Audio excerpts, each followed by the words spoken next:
Hey Mark, and welcome to Cricket Roundup. And welcome back from Boston. I mean, the Proteas World Cup was over before your trip was over. So a 6-week tournament, and after 6 days, they're pretty much gone. What's happened in South African cricket, the World Cup? No top six. Yeah. Weakened bowling attack, abysmal fielding, and just not being good enough. And a captain and a coach who said, if we win the World Cup, life goes on. If we lose it, life goes on. There's life after cricket. I would just have liked them to show that there is a bit of life in their cricket in the last 2 weeks. It's been the poorest effort in the history of South African World Cup participation since they went back to playing in these events in 1992. It was the 1 week that you thought, oh my God, for sporting isolation again. We could have sat back here and said, if we were there, we would have won it. We'd knocked all those teams over.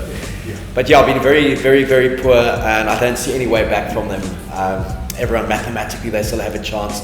Rain-affected matches, which can still keep them in the mix, but they're not good enough to go further. AB de Villiers coming out of retirement, the day of the squad announcement, also very weird. They had begged him to reconsider in the year build-up. That being leaked after the third defeat. He wasn't going to be this white knight. Was it a planned leak, do you think, in terms of making him look like he could save the team? And those things I found aren't coincidental.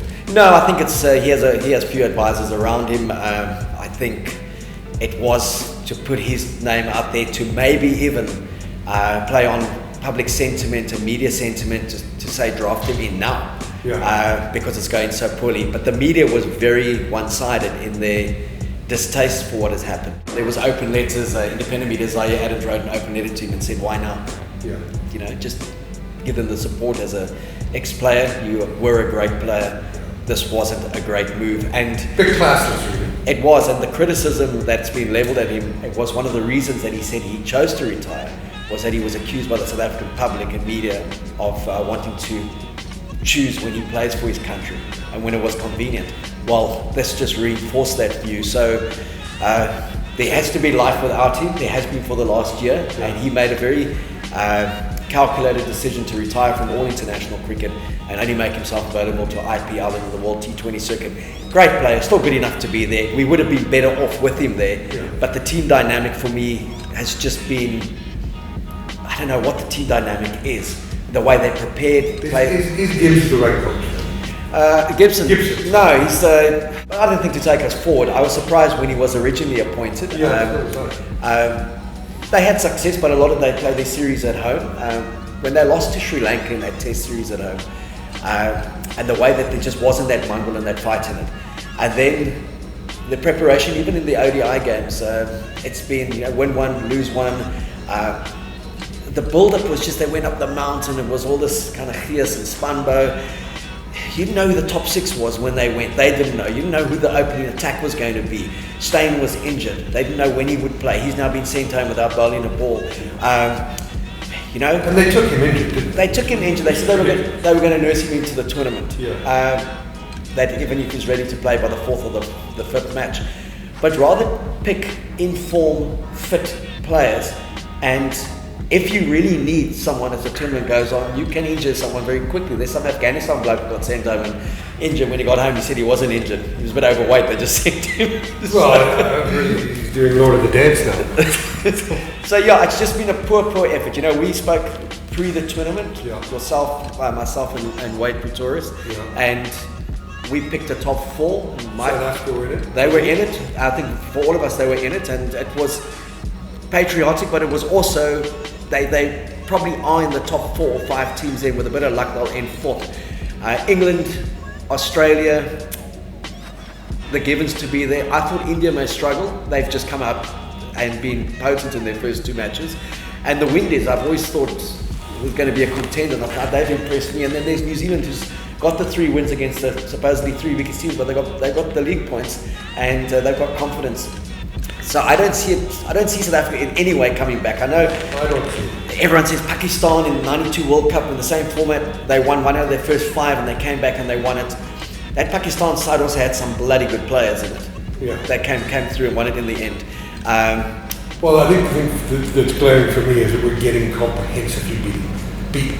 This isn't like the last minute, the last over, win or lose.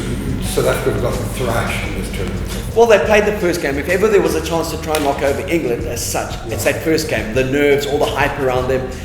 England out-battered us, out-bowled us, out-fielded us, out-thought us, and out-passioned us, and won by 104 runs. So that was a crushing defeat. Then we played Bangladesh, a team who has beaten us at a World Cup before, but in the subcontinent, and they clinically outplayed us again. They were better when they batted first. They put an imposing total, and they bowled well enough and fielded well enough to restrict us.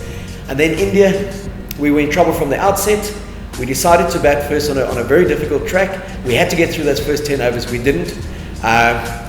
They comprehensively battered us down. They won by 6 wickets with just over 3 overs to play, which is another spanking. And one of the biggest problems has been Amla at the top order. Every time he's been dismissed by class fast bowling and great player. Has done some wonderful things for South Africa. Time to hang it up, do you think? Yeah, I think his time has come about a year ago. Yeah. He's also, there's been a lot of issues with his family business, the illness, with his father. So, his mind hasn't been on cricket in the last 3 or 4 months, and understandably so. Yeah. But his eyes just aren't what they used to be, and that's why good fast bowlers are getting them out. And it happens to all of the great players. If they hang on for that season or two too long. And we even saw it with Tendulkar. He had never been dismissed LBW or bowled as many times as he was in the last year and a half of his career. So, big problem at the top of the order. Markram, they didn't know whether to bat him at 3-4, open with him, play him or not play him. Miller and Duminy haven't fired. It's too much dependent on Faf and Quinny de Kock. If those two don't come off, we're in trouble. And they haven't come off as we thought they would. And then there's nothing in our tail. So, poor effort. Yeah, they've got the tail of a rock on it. So we're off the pace. We've always sent very good teams to World Cups. We've always gone there as one of the favourites. This team was never going to go as one of the favourites. We spoke about it. They were flying under the radar, but this is ridiculous. If you go back to 2015 and just the way they approach games there, and they were in trouble at certain times in that tournament, but there was an intensity that they didn't want to lose it, and it meant more than a cricket game to them. Here, it's just been a cricket game. It could be a Sunday stroll, whether they win it or they don't win it. And it's a bit like, you play a seven match ODI series. You win one, I win one, as long as we get down to 3-all. It's been that kind of attitude that and I'm not saying it is that attitude of theirs on the field, but that's what they are portraying through that lack of performance. And there's just no fight and no mongrel in their performance. Okay, so 2 questions I got for you left. 1, how many, we know they're not finishing the top 4, bar a miracle. Where are they going to finish? Because they may be lucky to get into the top 8 the way they're playing. Well, if there's no rain, they have to beat Afghanistan this weekend. And you have to pick them to win that one. I don't think they'll beat New Zealand. I don't think they will beat Australia. And that leaves Sri Lanka and Pakistan. And Pakistan, you never know who's pitching up. And I still think they are good enough to beat Sri Lanka. So I would think that they could leave this tournament with 2 wins. And that would put them 7th or 8th on the table. Doing something unthinkable before they left. The good news is we've got the Springboks to look forward to, and we'll chat about that in our next broadcast, and the Super Rugby. So we've still got some good sport to look forward to. Who's winning the tournament for you from here? England. Even though they went down to Pakistan, I think England, India, Australia will be there right at the end. I still like the Windies to kind of make that semi-final place, but England in the final against either Australia or India. That's what I see as well. An India-England final should be interesting, should be good. Shame about the Proteas. It would have been nice to be having a different conversation, but we can only cover what is put out in front of us. Thanks, Mark, for coming in, and I always enjoy chatting to you. Thanks a lot.